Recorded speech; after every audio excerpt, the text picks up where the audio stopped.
अस्सलाम वालेकुम नाज़रीन, Z9 TV में आपका इस्तकबाल है।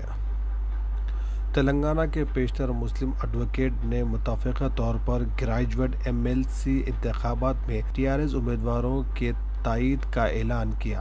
तेलंगाना मुस्लिम एडवोकेट्स फोरम का अहम इजलास 10 मार्च की शाम media place auditorium gun foundry Hyderabad में अमल में आया, जिसकी सदारत रियासती सदर तेलंगाना मुस्लिम एडवोकेट फोरम रुकन वक्फ बोर्ड जनाब मौलवी वहीद अहमद एडवोकेट ने की, जिसमें मेहमान खुसूसी मोहम्मद फरीदुद्दीन साहब MLC व साबिक़ वज़ीर की हैसियत से शिरकत की और इसके मेहमान आज़ाज़ी की हैसियत से रुकन तेलंगाना बार काउंसलर व वक्फ बोर्ड जनाब ज़ाकिर हुसैन जावेद एडवोकेट, सैयद अकबर हुसैन चेयरमैन अक़लियती मालियाती corporation, Mohammad Muzaffar Ullah Khan high court advocate, जनाब Mirza Nisar Ahmed Baig Nizami supreme court advocate, Mohammad Nazir Ahmed Khan ने शिरकत की। इस प्रोग्राम में तकरीबन 300 से ज़्यादा वकला मौजूद थे। आइए इस प्रोग्राम की कुछ झलकियों पर डालते हैं एक नज़र। ज़्यादा अपडेट्स के लिए देखते रहिए Z9 TV, यही सच है। इय्याका नअबुदु व इय्याका नस्तईन इहदिना सिरातल मुस्तकीम सिरातल लज़ीना अनअमता अलैहिम गैरिल मग़ज़ूबि अलैहिम वलज़्ज़ालिन। सदक़ल्लाह। मेरे और आपके दरमियान में हमारी पार्टी के पोलिट ब्यूरो मेंबर और रियासत के कानून साज काउंसिल के रुकन साबिक़ा वज़ीर जनाब फरीदुद्दीन साहब भी मौजूद हैं।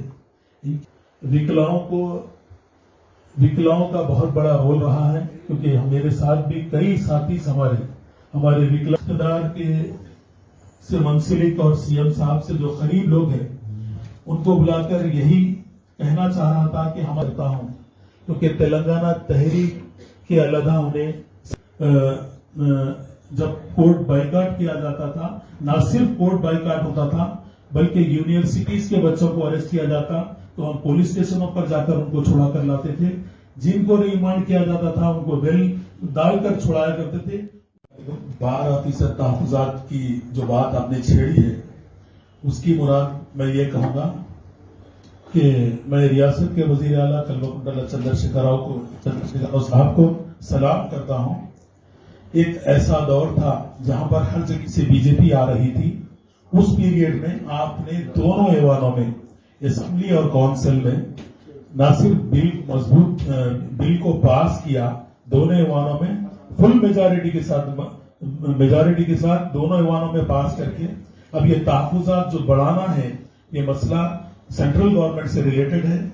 अगर वहां पर अगर कोई सेकुलर जमात हुकूमत बनाएगी तो ये इंशाल्लाह पॉसिबल होगा। कोशिश करते हैं, लिहाजा वक्त की ताखीर है। मैं काफी देर से यहाँ पर पहुंचा हूँ, जिसके लिए मैं माजूरत चाहता हूँ। आज जो भी आप लोगों के मसाइल हैं, जो भी जायज मुतालबात हैं, जैसे इसके जो पेचीदगियां हैं, मेरे से ज्यादा रफो भी आप अख्तियत रखते हैं। जैसे कि सुप्रीम कोर्ट में इंदिरा सहानी केस में ये बात कही गई है, any government has power to give that it will not exceed 50%। जब राजशेखर रेड्डी साहब ने वादा किया था इलेक्शन में, सर हम जब देने गए तो 51% हो रहे थे।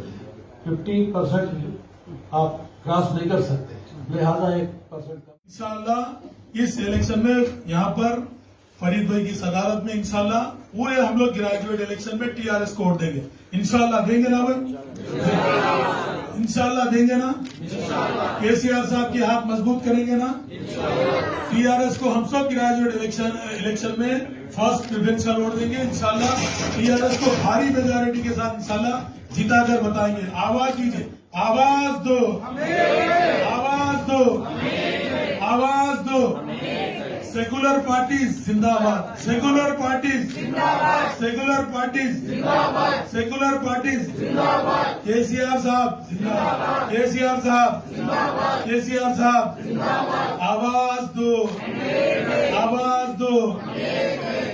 KCR साहब का स्टाइल बता दीजिए। KCR साहब बता, मोटा बता, पूरे बताइए। अलीम भाई फोटो भी होना है। जी हाँ, बिल्कुल बिल्कुल।